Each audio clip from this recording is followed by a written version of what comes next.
காலத்தின் திருப்பங்களில் இருள் ஒளியை தாக்கிய போது அசுரர்களின் கொடுமை உலகை சிதறடித்தது.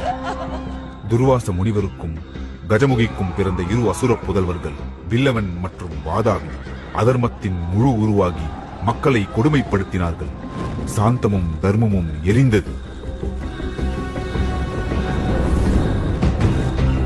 அந்த கொடுமையை தாங்க முடியாமல் முனிவர்கள் அகத்திய மாமுனியிடம் தங்களை காக்க வேண்டி கதறினர்.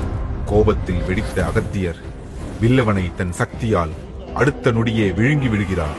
வில்லவனின் வீழ்ச்சியை அறிந்த வாதாபி சிவனை நோக்கி கடும் தவத்தில் அமர்ந்தான். காலங்களை கடந்த கடும் தவம். சிவனிடமிருந்து பல்வேறு சக்திகளை பெற்று உலகையே உலுக்கும் சக்தி வாய்ந்த வாதாபியாக மாறினான். ஆணவத்தின் உச்சத்தில் வாதாபி முன்பை விட கொடுமையாக தேவர்களையும் முனிவர்களையும் அழிக்கத் தொடங்கினான். எல்லை கடந்த அந்த அரக்கத்தால் உலகமே நடுங்கியது. அதை தடுக்க வழியின்றி முனிவர்கள் அனைவரும் ஜம்பு மகரிஷியை நாடினர். மக்களை காக்க ஜம்பு மகரிஷி சிவனை நோக்கி ஒரு சக்தி வாய்ந்த வேள்வியை தொடங்கினார். தீயும் காற்றும் பூமியும் அதிர்ந்தன. அந்த வேள்வியின் நடுவே சிவபெருமான் அங்கு தோன்றி தனது நெற்றிக் கண்ணிலிருந்து ஒரு தீத்துளியை அந்த வேள்வி தீயில் விழச் செய்தார். அண்ட சராசரம் நடுங்கின. காற்று கர்ஜித்தது. பஞ்சபூதங்களும் ஒரு சேர அஞ்சிய அந்த நிமிடம் கொதிக்கும் தீப்பிழம்பிலிருந்து வெள்ளை குதிரையில் சுழலும் வாளேந்தி நவரத்தினங்கள் ஜொலிக்கும் கிரீடத்துடன் ராஜ மின்னலைப் போல ஒரு வீரன் எழுந்தான். அவன் கண்களில் தீ, நெஞ்சில் தர்மம்.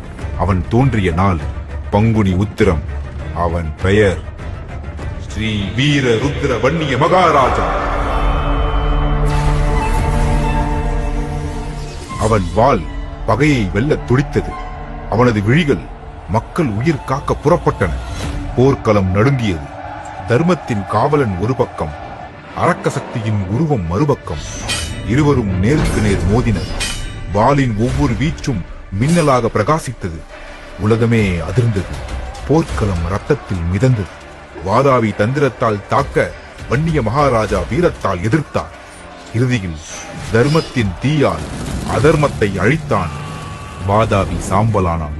மக்களை காத்த வீரன் ஸ்ரீ வீர ருத்ர வன்னிய மகாராஜா. அவன் நின்றது ஒரு போர்க்களத்தில் அல்ல, நியாயம் நிலைநாட்டிய வரலாற்று. தர்மம் மீண்டும் வென்றது. ஸ்ரீ வீர ருத்ர வன்னிய மகாராஜா மந்திரமாலாவை மணந்து மக்கட்பேறு பெற்றார். அவனுடைய ராஜ்யம் செழுமையையும் மகிழ்ச்சியையும் பரவச் செய்தது. ஒரு புதிய வரலாற்றின் தொடக்கமாக மாறியது. மக்கள் அந்த அரசாட்சியை சிறப்பாகவும் பெருமையாகவும் கொண்டாடினர். வன்னிய மகாராஜாவின் பொற்காலம் ஆரம்பித்தது. அந்த தீயிலிருந்து தோன்றிய வீரனின் வழித்தோன்றல்களே வன்னியர்கள். அவரைப் போலவே இன்றும் வன்னியர்கள் அதர்மத்தை அழித்து தர்மத்தை காக்கின்றனர். மக்களின் உரிமைகளுக்காக தொடர்ந்து போராடி வருகின்றனர். நாம் அனைவரும் அவர்களின் தலைமையின் கீழ் ஒன்று சேர்வோம். தர்மத்தை நிலைநாட்டுவோம். இனமே எழு, உரிமை பெறு. இனமே எழு, உரிமை பெறு. நாம் வரலாற்றில் எழுதப்பட்டவர்கள் அல்ல, வரலாற்றை உருவாக்கியவர்கள். அக்னியில் பிறந்து உலகையே ஆட்கொண்ட வீர வம்சம். நம் ரத்தத்தில் வீரம், நம் வார்த்தையில் வரலாறு.